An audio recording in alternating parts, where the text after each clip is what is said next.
एक गरीब परिवार से ताल्लुक़ रखने वाली महिला बीजेपी के कार्यालय में जाती है और वहाँ के मंत्रियों से बातचीत करती है और कहती है कि मेरे पास एक सीडी रिकॉर्ड है, उसमें मंत्रियों की ऐसे काले करतूतें उसमें रिकॉर्ड है। अगर पुलिस या फिर कोर्ट को दिखा दी जाए तो उनकी साख, उनकी कुर्सियाँ और उनकी सरकार एक दिन में गिराई जा सकती है। यह बात सुनकर के उन मंत्रियों की पैरों से धरती निकल गई। तो उन्होंने कहा उस महिला को कि ये सीडी आप हमें दे दो, आप अगर हमें ये सीडी दे दोगी तो आपको जो चाहोगे वो इंसाफ है आप हम दिलवा देंगे। लेकिन उस महिला को मंत्री के साथ साथ मीडिया वाले भी उनको बहुत कहा कि आप ये अपनी सीडी हमें दे दो, लेकिन उस महिला ने कहा कि एक बार नहीं दूंगी, वक्त आने पर अब मैं आपको ये सीडी प्रोवाइड करवा दूंगी। बस यहीं से एक नई कहानी की शुरुआत होती है। कहीं पे कत्ल होती है, किसी की कुर्सियाँ चली जाती है, किसी की साख जाती है, किसी की गांव और शहर में बेइज्जती होती है और किसी को जेल होती है। तो आज की सच्ची घटना मैं आपके साथ साझा करने वाला हूं, तो वीडियो को लास्ट तक देखें और पूरा देखें। आदाब, नमस्कार और शास्त्रीय काल। मैं रमेश आप सभी के साथ ये सच्ची घटना जो साझा करने वाला हूँ, ये सच्ची घटना है अजमेर की। एक ब्लॉक होता है किशनगढ़, उस किशनगढ़ के गरीब परिवार की महिला, उसका नाम होता है बाहुरी देवी, जो अपने पिता के घर पे ही एक दाई का काम सीख चुकी थी। दाई अगर आपको नहीं पता है तो मैं बता दूं कि दाई उसे कहा जाता है जो पीछे के ज़माने में यानी 80 के दशक में, 90 के दशक में जो महिला अपने किसी भी महिला की डिलीवरी होती थी तो महिला के द्वारा उस डिलीवरी को करवाना उसको दाई बोला जाता था। तो वो बाहुरी देवी दाई का काम करती थी और वह बचपन में ही यानी अपने पिता के घर पे ही सीख चुकी थी इस काम को। उसके बाद वो 18-19 साल की होती है तो उसका पिता उसकी शादी कर देता है एक ड्राइवर के साथ में, जो कंडक्टर या फिर बस का ड्राइवर था, उसके साथ शादी कर देता है। और वह शादी करने वाला गांव और ज़िला जोधपुर का एक गांव होता है बोरुंदा। उस गांव का लड़का होता है अमरचंद और वो जो ड्राइवर का काम करता है। अमरचंद और बाहुरी की शादी हो जाती है। कुछ शादी के दिन बीतते हैं, बीतने के बाद उनके दो बच्चे पैदा हो जाते हैं। उसके बाद वो अपना भरण पोषण करते हैं, परिवार अच्छे से चलता है, अच्छे से सब कुछ होता रहता है। गरीब परिवार से पीछे से आई थी और गरीब परिवार आगे होता है, तो उनका परिवार एक सुख शांति भाव से बीत रहा था, चल रहा था। अब जब वो किसी की डिलीवरी कराने के लिए जाती थी तो उनको दूर दूर जाना पड़ता था। एक दिन एक डिलीवरी करवाने के लिए हॉस्पिटल में जाती है तो एक डॉक्टर के साथ बातें करती है। तो उस बातें करने से डॉक्टर ने कहा अगर तुमको इतनी ही जानकारी है तो आप कोई हॉस्पिटल क्यों नहीं ज्वाइन कर लेती।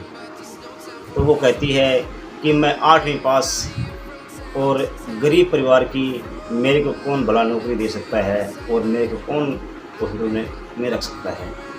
उसके बाद एक वैकेंसी खुलती है, ANM GNM होती है जिस तरह, तो एक सहायक की नौकरी भर्ती खुलती है, उसमें वो फॉर्म लगा देती है और उस डॉक्टर के एक सहायता के द्वारा वो नौकरी में ज्वाइन हो जाती है। तो उसकी ड्यूटी आती है जालीवाड़ा, एक जोधपुर का गांव है, उसमें वहाँ पे एक हॉस्पिटल होता है, स्वास्थ्य केंद्र होता है, वहाँ पे उसकी ड्यूटी लग जाती है। वह अपने तन मन धन से वो ड्यूटी निभाती है, सही टाइम पे जाती है, टाइम पे आती है। जितने भी कोई भी मरीज़ वहाँ उसके पास आते हैं वो तय दिल से, अपने दिल से और दिमाग के साथ में उनका वो ट्रीटमेंट करती है। तो उसकी उस जालीवाड़ा के आसपास इलाके में उसका नाम हो जाता है कि ऐसे ऐसी डॉक्टरनी है। वो डॉक्टरनी अच्छे से और बहुत बढ़िया इलाज करती है और अच्छे से देखभाल करती है। लेकिन कुछ दिन बीतने के बाद एक महिला और एक आदमी उसकी क्लिनिक में आते हैं, उसकी जो स्वास्थ्य केंद्र होते हैं उस पे आते हैं। तो जो इंसान होता है जो वो कहता है कि मैडम, अगर आप बुरा ना मानो तो एक बात कहूँ, तो वो कहता है कि मैडम आप इतने सुंदर हो, तो आप ये डॉक्टर की जो ड्यूटी ज्वाइन कर रखी है इससे भला कि तो आप एक हीरोइन बन जाती, कहीं आपको फिल्मों में काम करना चाहिए था, जो तुम इतनी सुंदर होते हुए भी और इतनी सुंदर होने के बावजूद आपकी कद काठी में भी आप बहुत सुंदर हो। तो वो महिला उसकी बात पे गौर नहीं करती है और जो अपना लेने के लिए ट्रीटमेंट लेने के लिए आते हैं उसकी महिला को वो ट्रीटमेंट दे देती है और वो चले जाते हैं। लेकिन फिर भी भंवरी के तो मन में पहले से था कि वो कोई फिल्म पे काम करे, कोई गानों में काम करे, या कोई नाटक में काम करे, कोई नाच गानों में काम करे।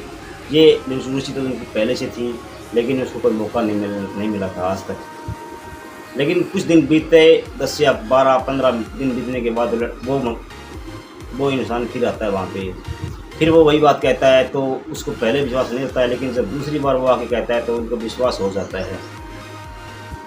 विश्वास होने के बाद में वो कहता है कि मैं आपको काम भी दिलवा दूंगा अगर आप करना चाहो तो भंवरी ने अब क्या था, भंवरी ने भी अपना काम, जो काम था क्लिनिक वाला, जो काम था स्वास्थ्य केंद्र वाला, वो काम को ध्यान में न रखते हुए उसने हामी भर दी और वो नाटक में, गानों में, नाचना गाना, कहीं पे कोई फिल्म बनाना में वो व्यस्त हो चुकी थी।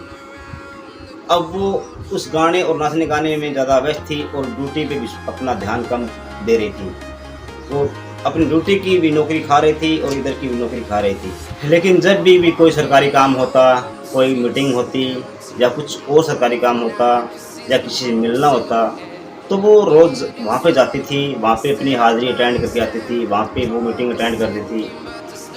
वहाँ जाने और आने के बीच में उसको एक विधायक था मलखान सिंह बिश्नोई, उससे उसकी मुलाकात हो जाती है वहाँ आने और जाने में।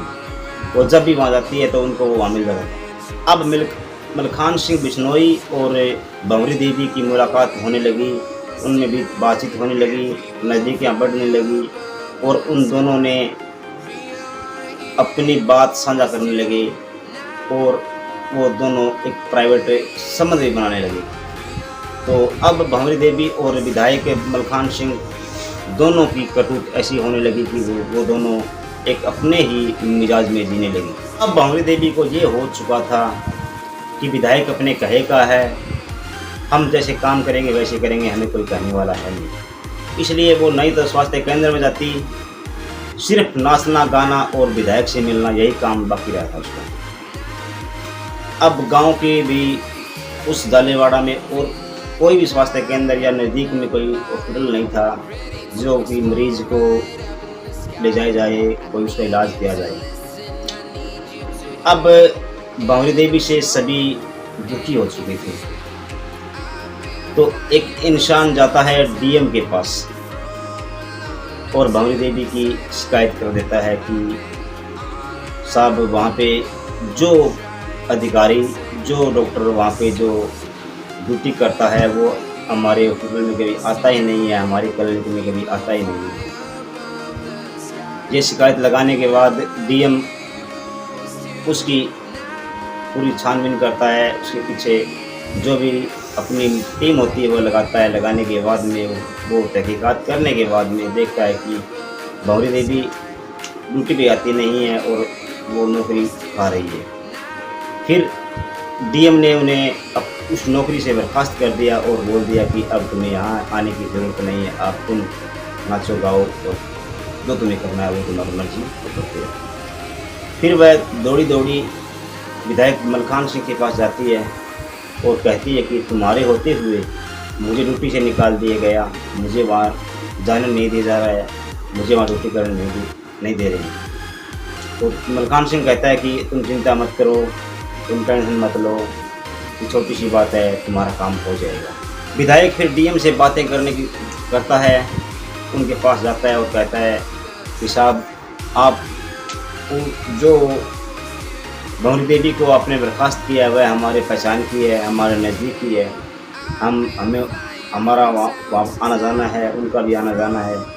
तो ऐसे करो कि आप उनको ड्यूटी वापस ले लो, जो हुआ उसको भूल जाओ। विधायक के 100 कहने के बावजूद भी डीएम ने उनकी एक भी न सुनी और उनको जवाब दे दिया कि अब उनको वहाँ नहीं रखा जाएगा। जब डीएम ने उनको जवाब दे दिया तो मलखान सिंह ने अब मंत्री, एक कैबिनेट मंत्री होता है महिपाल मदरेड़ा, अब महिपाल मदरेड़ा के पास में विधायक बिश्नोई जाता है और उनको कहता है कि ऐसे ऐसे करके डीएम ने हमारे इस नज़दीकी को और हमारे रिश्तेदार है, ये हमारे साथ इनका बोलना चलना अच्छा है, हमारे साथ रहना सहना अच्छा है।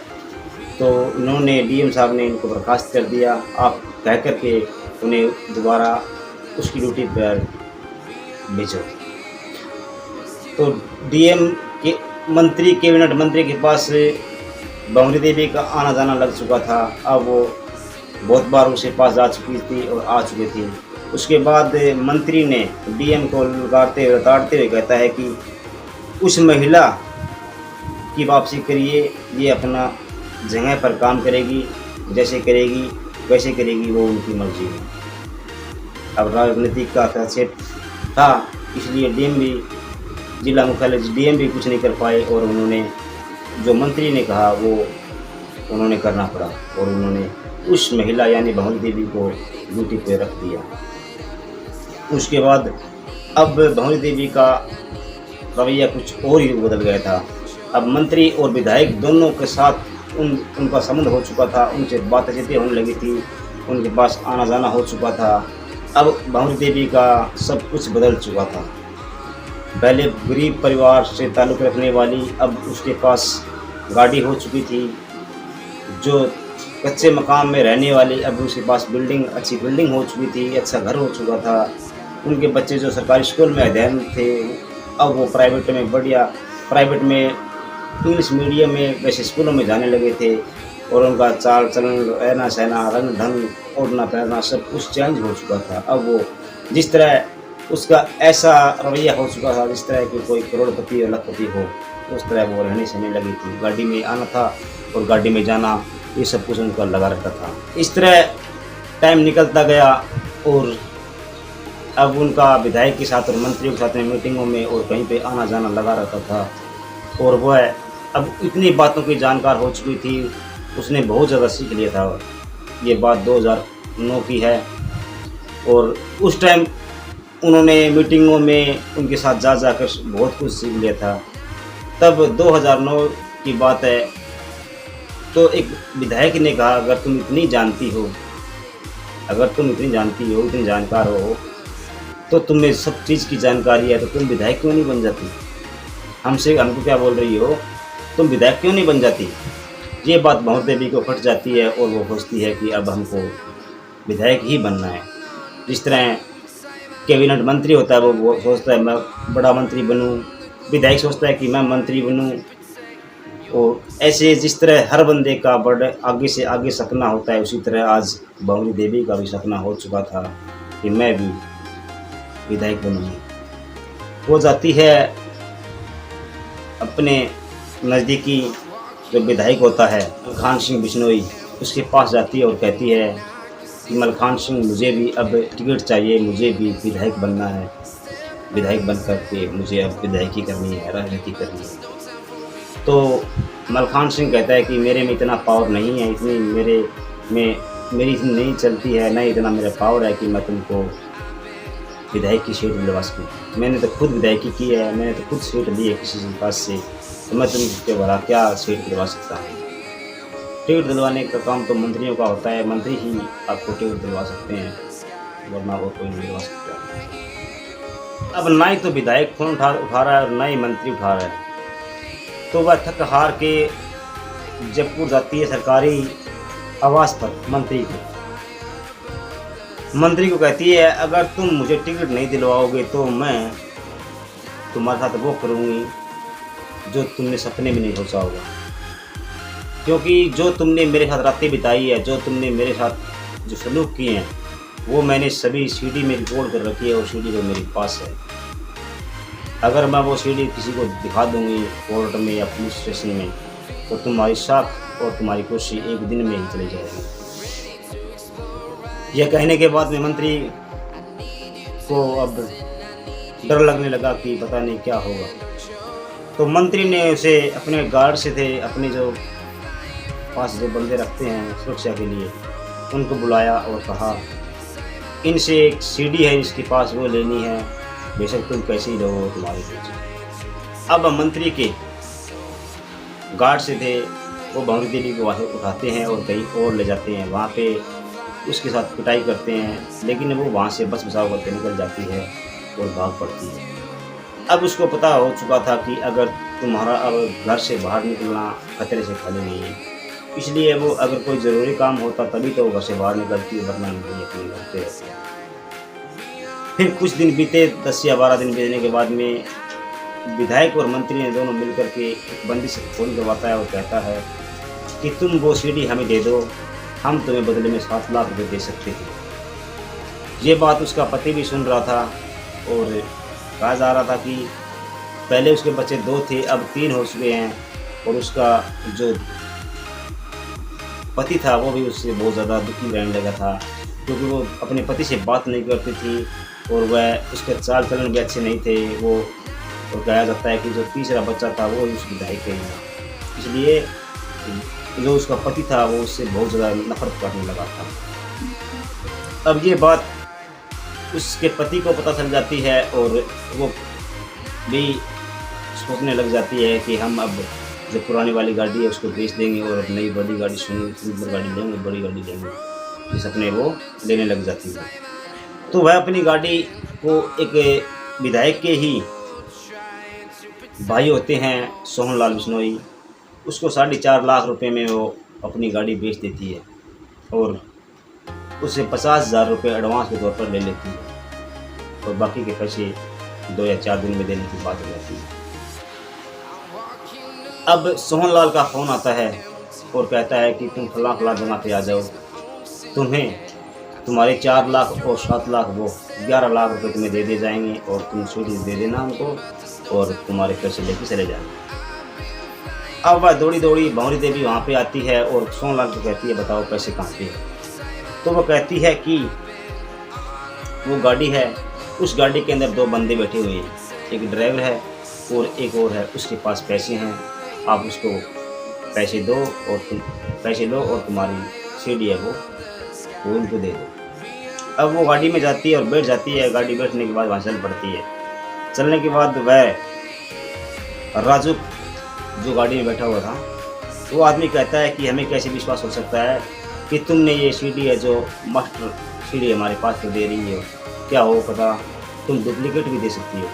तो वो कहती है तुम चला के देख सकते हो। उस गाड़ी में सभी इंतज़ाम किए हुए थे, सीडी चलाने के, वीडियो के सब इंतज़ाम किए हुए थे। तो वह गाड़ी के अंदर सीडी को चलाया जाता है तो देखते हैं उस सीडी के अंदर सभी जो करतूतें थी वो मंत्री की थी, विधायक की नहीं, और वह बंदे भी थे वो सभी विधायक की थे, मंत्री के नहीं। तो अब उसे कहा जाता है कि तुम ऐसे मानने वालों में नहीं हो, तुमको पैसे भी नहीं दिए जाएंगे और तुम्हें सीडी भी दे दी जाएगी। वो कहती है ऐसे कैसे होगा, मैं तुमको मरवा दूंगी, मैं तुमको पकड़वा दूंगी। ऐसे करते हैं तो उन दोनों में झगड़ा हो जाता है और झगड़े में वो उस भंवरी देवी को पैरों के नीचे गाड़ी के और अपने पैरों के नीचे कुचल के मार देते हैं। मारने के बाद अब जिस दिन वो गायब होती है वो दिन होता है 1 सितंबर 2011। 3 दिन बीत जाते हैं, वो घर पे नहीं आती। तो उसका पति दौड़ा जाता है पुलिस स्टेशन और जाके शिकायत करता है कि मेरी पत्नी 1 सितंबर को घर से गायब गई थी और अभी तक नहीं लौटी है। तो पुलिस में उनका जो केस दर्ज कर लिया जाता है और तहकीकात शुरू कर दी जाती है। अब राजनीति का सिस्टम था, राजनीति के कारण बीजेपी की भी हस्तक्षेप करने लगी। तो अब इसकी तहकीकात सीबीआई के द्वारा करने की बात चलने लगी। तो अब जब सीबीआई की जांच शुरू होती है तो पता चलता है कि जब राजू ने उनको कुचल कर मार दिया था तो उसके बाद में उसके एक बिश्नोई की गैंग होती है, इंदर सिंह बिश्नोई कोई नाम का कोई गैंग होती है, उनको दे दी जाती है। उसके बाद में वह एक किपाड़ा के जंगल में उनको ले जाते हैं और वहाँ पे उनको जला देते हैं। जला करके उनकी जो अस्थियाँ होती है उसको वो इकट्ठा करके इंदिरा गांधी नहर के अंदर प्रवाह कर देते हैं। उसके बाद जब यह तहकीकात तो हो रही होती है, सीबीआई ने इस केस का खुलासा किया और बताया कि इस केस के अंदर एक नहीं, दो नहीं, कम से कम 15 से 20 बंदे ऐसे हैं जो इस केस में शामिल है। इस केस में इसके पति भी शामिल था, इस केस में सोहनलाल भी शामिल था, इस केस में मंत्री भी शामिल थे, इस केस में विधायक भी शामिल थे। सभी के साथ सभी को जेल हो जाती है। 1 दशक तक सभी जेल के अंदर बंद रहते हैं और भंवरी देवी का पति जेल में बंद हो जाता है उनके साथ में साजिश के कारण। उनके बच्चे घर से बेघर हो जाते हैं और भंवरी देवी की कत्ल हो जाती है। अब बताया जाता है कि जो मंत्री था मदरेड़ा वह 2021 के अंदर उसकी मृत्यु हो जाती है और पीछे से जो विधायक था उनके घर की बहुत अच्छी साख थी, उनकी भी साख बहुत ज़्यादा चली जाती है, उनकी बेइज्जती हो जाती है और अब उनके घर की कोई इज्जत नहीं रही। तो एक केस के कारण और एक झूठ के कारण सभी अपने ही सब कुछ खो देते हैं और कुछ बाकी नहीं बचता है। अभी तक ये केस कोर्ट में चल रहा है, अभी तक इसकी सुनवाई पूरी नहीं हुई है, नहीं तभी तक पूरा केस की समाप्ति हुई है। अभी तक केस कोर्ट के अंदर चल रहा है और ये जो कहानी थी, ये जो सच्ची घटना थी, इसको सुनाने का मेरा उद्देश्य ये नहीं था कि मैं किसी को आहत करूं, किसी के बारे में कुछ गलत कहूं। सिर्फ यह सच्ची घटना सुनाने का मेरा उद्देश्य ये है कि अब हर बंदे को जागरूक करने का है कि कोई लालच के कारण ऐसा काम ना करे जब उसको कल को दिक्कत का सामना करना पड़े। तो दोस्तों यह था वीडियो। यहाँ तक वीडियो देखने के लिए धन्यवाद और जय हिंद, जय भारत।